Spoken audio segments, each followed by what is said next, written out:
데살로니가 후서 2장 1절부터 12절 말씀까지 한 절씩 교독하겠습니다. 형제들아, 우리가 너희에게 구하는 것은 우리 주 예수 그리스도의 강림하심과 우리가 그 앞에 모임에 관하여 영으로나 또는 말로나 또는 우리에게서 받았다 하는 편지로나 주의 날이 이르렀다고 해서 쉽게 마음이 흔들리거나 두려워하거나 하지 말아야 한다는 것이라. 누가 어떻게 하여도 너희가 미혹되지 말라. 먼저 배교하는 일이 있고 저 불법의 사람 곧 멸망의 아들이 나타나기 전에는 그 날이 이르지 아니하리니 그는 대적하는 자라 신이라고 불리는 모든 것을 숭배함을 받은 것에 대항하여 그 위에 자기를 높이고 하나님의 성전에 앉아 자기를 하나님이라고 내세우느니라. 내가 너희와 함께 있을 때 이 일을 너희에게 말한 것을 기억하지 못하느냐. 너희는 지금 그로 하여금 그 때에 나타나게 하려 하여 막는 것이 있는 것을 아나니 불법의 비밀이 이미 활동하였으나 지금은 그것을 막는 자가 있어 그 중에서 옮겨질 때까지 하리라. 그때 불법한 자가 나타나리니 주 예수께서 그 입의 기운으로 그를 죽이시고 강림하여 나타나심으로 패하시리라. 악한 자의 나타남은 사탄의 활동을 따라 모든 능력과 표적과 거짓 기적과 불의의 모든 속임으로 멸망하는 자들에게 있으리니 이는 그들이 진리의 사랑을 받지 아니하여 구원함을 받지 못함이라. 이러므로 하나님이 미혹의 역사를 그들에게 보내사 거짓 것을 믿게 하심은 진리를 믿지 않고 불의를 좋아하는 모든 자들로 하여금 심판을 받게 하려 하심이라. 데살로니가 교회는 외적으로는 박해가 있었죠. 초대교회에 박해가 참 심했어요. 요즘 마이클 리브스라는 사람이 쓴 처음 읽는 신학자 이런 책을 아주 재밌게 읽고 있는데요. 13명의 신학자들, 꼭 13명은 아닌데 13파트로 나눠서 첫 파트가 속사도들이에요. 속사도 교부들인데요. 예수님의 제자들, 사도들로부터 가르침을 받았던 1세기 중후반부터 2세기 초중반까지 있었던 초대교회의 제자들로부터 신앙을 물려받아서 어떻게 그들이 주님을 섬겼는지 박해죠, 박해. 로마 사람들은 황제 숭배를 거부하는 기독교인들에 대해서 또 로마의 신들을 숭배하지 않고 따르지 않는 기독교인들에 대해서 극도의 불안함이나 증오심을 가지고 있죠. 강물이 홍수로 범람하거나 반대로 비가 오지 않아서 흉년이 들거나 전염병이 돌거나 이건 다 기독교인들이 로마의 신을 분노하게 했기 때문에 발생한 재앙이라고 여겨서 그런 어떤 기근이나 홍수, 여러 가지 질병이 찾아올 때마다 그리스도인들을 맹수의 밥으로 던지라고 외치곤 했죠. 신의 노여움을 풀어야 이런 국가적 재앙이 멈춰진다고 생각했을 테니까요. 로마인들이 볼 때 기독교인들은 신의 분노를 사는 황제 숭배를 거부할 뿐 아니라 로마의 신들 숭배하는 것을 거부함으로써 우리 로마 제국에 위험을 가져다주는 아주 위험한 인간들, 박해가 있을 수밖에 없었겠죠. 그러한 사상을 가지고 있으니까요. 또 하나 초대교회의 위기, 거짓 선생들이죠. 외적인 박해보다 어떤 의미에서 더 위험한 것은 교리적인 거짓 가르침, 교회 내에 침투한 이단적 사상이겠죠. 여러 가지 것들 중에 대표적인 것이 이제 가현설이라고 말하는 영지주의죠. 예수님이 육체로 실제로 임하신 것을 부인하는. 왜냐하면 로마 사람들은 영육 이원론을 가지고 있었거든요. 저 영적인 이데아의 세계는 선하고 영원한 것이지만 참 세계이지만 이 땅에서 살아가고 있는 우리 눈에 실제로 경험하고 있는 이 육적 세계는 실제인 것처럼 하지만 사실은 가짜 허구이다. 영은 선하고 생명에 속하여 있지만 육은 악하고 어둠에 속하고 사망에 속한 것이라고 했으니 예수님은 참 영이시고 하나님이시지 악한 육을 입고 오셨을 리가 없잖아요. 그래서 예수님이 육으로 임하신 걸 거부하는 것이죠. 예수님은 그렇게 보였을 뿐 실제로는 영이신 하나님이시라고. 대표적인 이단들이 이렇게 말키온이라고 하는 구약의 하나님과 신약의 예수님을 구별해서 구약의 창조주신 아주 악한 신으로, 구약의 하나님을 악한 저급한 신으로 거부하고 신약의 예수님만을 진짜 사랑과 용서의 참된 하나님으로 받아들이는, 이게 이제 초대교회에 엄청나게 많은 사람들이 빠져들었던 이단들이죠. 지금도 그런 것 같아요. 우리나라는 박해는 없지만 물론 개인적으로 믿지 않는 가정에서 예수님을 믿으려고 할 때 개인적인 박해는 있지만 국가적인 차원의 어떤 생명의 위협을 가하거나 믿음 개종하기 위해서 어떤 박해가 가해지지는 않죠. 하지만 한국 교회에 얼마나 많은 이단들이 있어요? 지금 막 뜨고 있는 아주 활발하게 활동하는 이단은 하나님의 교회, 안상홍 증인회와 신천지이죠. 그 외에도 전통적으로 통일교, 아직도 미세가 당당해요. 특히 오늘 말씀과 비슷하게 연관되어 있는 여호와 증인들인데요. 네, 이단들이 굉장히 많죠. 거짓 선생들의 가르침. 초대교회 내용들을 보면 박해도 박해지만 거짓 선생들의 이단적 가르침과 맞서 싸우는 많은 노력들이 있었어요. 물리적인 공격, 그건 참아내면 돼요. 근데 더 교묘하게 교회를 흔들어 놓는 것이 지적인 공격이죠. 잘못된 가르침으로 어찌 보면 더 치명적일 수 있죠. 우리 생동교회가 두 종류의 공격에 잘 대처해냄으로써 믿음으로써 바르게 승리할 수 있기를 바랍니다. 1절에서부터 3절까지 보면 오류의 본질이 나오는데요. 형제들아, 우리가 너희에게 구하는 것은 우리 주 예수 그리스도의 강림하심과 우리가 예수님 앞에 모이는 그 모임에 관하여, 주님이 재림하실 때 하나님의 백성들을 모으실 거잖아요. 주의 강림하심과 그때 하나님의 백성들이 모이는 하늘과 땅의 연합 모임이겠죠. 혹 영으로나 말로나 우리에게서 받았다는 편지로나, 그러니까 어떤 영의 예언을 받았다 하는 말이거나 영적인 예언, 혹은 황홀경에 빠져서 어떤 환상을 보고 영으로 말하는 예언은 아니지만 그냥 정상적인 자연적인 상태의 깨달음에서 나오는 말, 황홀경에 빠져서 영의 예언을 말한다는 사람이거나 아니면 그런 것 없이 그냥 황홀경 없이 말로 설득력 있게 너희에게 가르치거나, 혹은 우리에게서 받은 편지, 위조 편지들이 많이 돌아다닌 거예요. 그래서 3장 17절에 보면 뒷부분에다가 나 바울은 친필로 문안하노니, 바울이 눈이 좋지 않아서 직접 손으로 편지를 쓰지 못하고 구술해서 불러주는 편지였지만 마지막에는 이제 바울의 친필 사인처럼 3장 17절 같은 것들을 하는, 이런 것들이 필요한 것은 위조 편지로, 이단들의 특징은요, 목적을 위해서 수단을 정당화해요.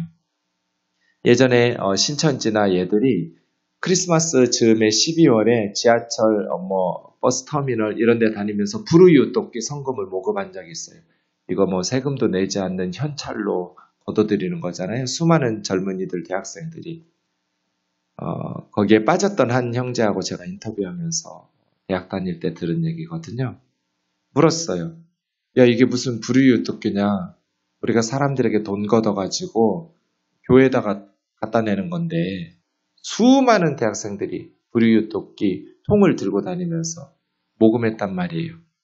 그걸로 불우이웃을 돕는 것이 아니라 자기 교주에다가, 교회에다가 갖다 바치면 교주가 가져갈 거잖아요. 그때 이제 그들이 사용하는 논리가, 결국 그렇게 우리가 돈을 모아서 이 신천지의 교리를 많이 전파하는 게 불쌍한, 더 영적으로 죽어가는 불쌍한 사람들을 구원하는 것이기 때문에 그게 진정한 불의유특계다. 이런 논리인 거죠. 이단들이 기성교회에 들어와서 마치 자기가 그 교회에 열심히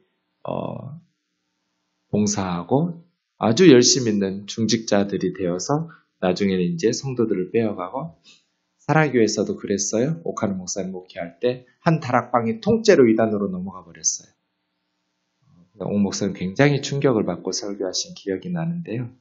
그러니까 목적을 위해서, 자기들이 생각하는 목적이죠. 교회를 무너뜨리고 사람들을 끌어가는 수단을, 그 어떤 불법이나 거짓을 정당화해요. 이단들의 특징이에요. 사실은 자기들이 옳다고 생각하면 바울의 이름으로 위조 편지를 쓸 것이 아니라 정당하게 자기 이름으로 위조 편지 쓰지 말고, 나 이것이 옳다고 생각한다. 교회 다니는 너희들 이쪽으로 와라. 뭐 요 정도 하면 그래도 정당하다라고 말할 수 있는데, 과정은 그렇지 않은 거죠. 우리에게서 받았다는 편지로. 이게 뭐예요? 거짓말한 거죠. 거짓 선생들이 바울의 이름으로 편지를 쓰거나 베드로의 이름으로 편지를 쓰거나 이런 어떤, 여러분, 그래서 이단들이 자신들의 목적을 위해서 그 과정의 불법이나 거짓을 합리화하고 정당화한다라는 것을 기억하셔야 돼요. 그래서 속으시면 안 돼요. 반대로 아무리 선한 일도 그 과정 속에 거짓이나 불법이 있으면 그건 하나님의 방법이라고 말할 수 없어요. 목적이 정당하면 과정도 하나님의 말씀대로 정직하고 진실해야죠. 주의 날이 이르렀다는 거죠. 주의 날이 이르렀다. 예컨대 여호와의 증인들 1874년에 주님이 재림한다고 외쳤어요. 여호와 증인의 창시자였던 찰스 러셀이라는 사람이 불발됐어요. 그래서 1914년에 수정했어요. 두 번째 후계자였던 찰스 러셀의 후계자인 레더포드라는 사람이 1914년 10월 1일에 실제로 주님이 재림하셨다. 그런데 사람들 눈에는 보이지 않게, 그리고 하나님의 우편이 옮겨져서 그의 보좌의 나라로 주님 재림하신 후에 옮겨지셨다. 재림은 이미 일어났기 때문에 예수의 재림을 기다려서는 안 된다. 이게 여호와 증인들의 가르침이에요. 재림이 이미 1914년 10월 1일에 일어났다. 사람들 눈에 안 보이게. 재림을 기다리지 마라. 이단이에요. 자기들의 거짓 가르침. 주의 날이 이르렀다. 흔들리지 마라. 마음 흔들리거나 두려워하거나 하지 말아야 한다. 막 불안해가지고 주님 재림하셨다. 어떡하지? 안절부절하면서 주님 재림하시면 내가 세상에 얽매이면 안 되지. 빨리 정리해서 주님 기뻐하실 것 주로 이제 막 다 팔아가지고 교회다가 바치고, 재림하실 때 주님 앞에 갔을 때 칭찬 받으려면 내가 맨날 자식 키우고 세상 일에만 빠져 살았었는데 이제 다 정리하고 주님 앞에 칭찬받을 일들을 해야지. 이런 어떤 불안함, 두려움, 마음이 흔들림, 이렇게 살지 말라는 거예요. 누가 아무렇게 해도 미혹되지 마라. 거짓된 길로 속아서 빠지지 마라. 먼저 배교하는 일이 있고 저 불법의 사람 곧 멸망의 아들이 나타나기 전에는 그날이 이르지 아니하리니. 먼저 하나님에 대한 큰 반역이 있을 것이다. 원문에는 배교가 쿠데타예요. 하나님에 대한 반역이 재림보다 먼저 대대적인 반란이 있을 것이다. 그리고 불법의 사람, 멸망의 아들이 나타나 사탄과 구별되는 어떤 인간적인 존재, 사탄의 조종을 받는 어떤 대적의 사람들이 나타나 하나님을 대적하게 될 것이다. 그는 대적하는 자라 신이라고 불리는 모든 것과 숭배함을 받는 것에 대항하여 그 위에 자기를 높이는 사람이 나타날 것이다. 하나님의 성전에 앉아서 자기를 하나님이라고 내세울 것이다. 그렇게 모든 불법의 사람이 신이라고 불리는 모든 것들을 대항해서 자기를 신으로 높이게 될 것이다. 김일성 같은 놈이죠. 내가 너희와 함께 있을 때 이 일을 너희에게 말한 것을 기억하지 못하느냐. 먼저 자신을 하나님이라고 숭배하도록 사람들에게 악의적인 하나님을 대적하여 스스로를 높이는 세력들이 있을 것이다. 너희는 지금 그로 하여금 그의 때에 나타나게 하려 하여 막는 것이 있는 것을. 그러니까 하나님께서 막으신 거죠. 그 대적의 사람, 반역의 우두머리가 나타나는 그의 때에 나타나도록. 아직 그의 때가 아니니까 막으시는 것이죠. 네. 복음 전파를 위해서 또 성령의 역사를 통해서 혹은 로마 정부의 어떤 정책에 의해서 막고 있는 거예요. 그 반역의 때가 활동하지 못합니다. 7절이요. 불법의 비밀이 이미 활동하고 있지만 지금은 억제하면서 막고 있는 상황이어서 그 중에서 옮겨질 때까지 하리라. 그때 불법한 자가 나타나리니 주 예수께서 그 입의 기운으로 그를 죽이시고 강림하여 나타나심으로 패하시리라. 주님께서 그 억제하던 것이 끝나면 불법한 자가 드러날 것이고 그렇게 공개적인 하나님에 대한 재앙이 일어난 후에 주님께서 강림하셔서 그 불법의 사람을 패하여 죽이실 것이다. 악한 자의 나타남은 사탄의 활동을 따라 모든 능력과 표적과 거짓 기적과 그러니까 사탄의 활동을 따라서 능력이 나타나고 표적과 기적이 나타나요. 그래서 불의의 모든 속임으로 멸망하는 자들에게 속아 넘어가요. 이는 그들이 진리의 사랑을 받지 아니하여 구원함을 받지 않기 때문에. 예수님의 재림하시는 것처럼 악한 사람들도 능력과 표적을 드러내면서 예수님을 흉내내면서 그렇게 자신에게 많은 사람들이 추종하고 따르게 하죠. 이러므로 하나님께서 미혹의 역사를 그들에게 보내사 거짓 것을 믿게 하십니다. 하나님께서 허용하시는 범위 안에서만 활동할 수 있거든요. 그런데 그 악한 자의 활동이 구절에 있는 것처럼 사탄에게서 능력과 표적과 거짓 이적과 이러한 것들을 나타나요. 배후에 사탄이 있어요. 그래서 많은 점쟁이들이나 아니면 우상을 섬기는 데에서도 많은 기적들이 나타나요. 그러니까 많은 사람들이 미혹을 당하죠. 그것은 하나님께서 그들에게 허용하시는 사탄은 자기 맘대로 활동하는 게 아니에요. 하나님께서 허용하시는 범위 안에서만 활동할 수 있어요. 하나님께서 그러한 것들을 허락하시는 이유가 뭘까? 왜 사람들에게 거짓 것을 믿게 하시는가? 진리를 믿지 않고 불의를 좋아하는 모든 자들로 하여금 심판을 받게 하려 하십니다. 하나님께서 사람들이 거짓 것을 믿고 선택하도록 내버려 두세요. 왜 내버려 두시는가? 진리를 믿기를 싫어해요, 사람들이. 참된 것을 따르는 것을 싫어하고 불의하고 악한 것들을 좋아해요. 죄성이 가득한 타락한 양심으로 불의한 것들을 선택하고 불의한 것들을 좋아하기 때문에 악의적으로 의도적으로 하나님께서는 모든 사람이 구원받기를 원하시거든요. 예수 그리스도를 믿고 진리를 아는 데 이르기를 원하시거든요. 그럼에도 불구하고 사람들이 진리는 싫어해요. 참된 것은 싫어하고 불의를 좋아해요. 악한 것을 원하고 기뻐해요. 자꾸 삐뚤어진 마음으로 불의하고 악한 것들을 추구하고 사모해요. 그래서 하나님께서 심판하게 하시더라고요. 진리를 믿지 않고 불의를 좋아하는 모든 자들로 하여금 심판을 받게 하시려고 미혹의 역사를 허락하신다. 그래서 정신을 바짝 차려야 돼요. 우리가 선한 것을 기뻐하고 진리를 따르기를 사모해야지 악한 것, 불의하는 것들을 좋아하고 그렇게 따르다가 스스로 속아 넘어간다라는 것을 기억해야 하겠습니다. 내일 말씀과 또 연결되기 때문에 같이 살펴보겠지만 참된 영성은 윤리적이에요. 불법의 사람, 무법의 사람이 아니에요.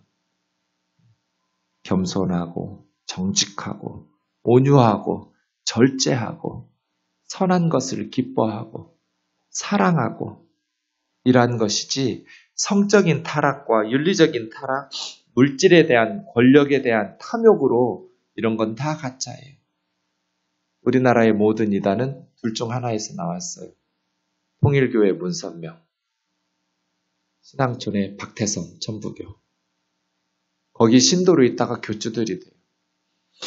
문선명 피가름이라는 게 뭐예요? 성적으로 피가 다 더러워졌으니 자기와 성관계를 해요. 이게 피를 갈라주는 거, 교체하는 거예요. 아주 문란하기가 이를 데 없어요. 다 가짜예요.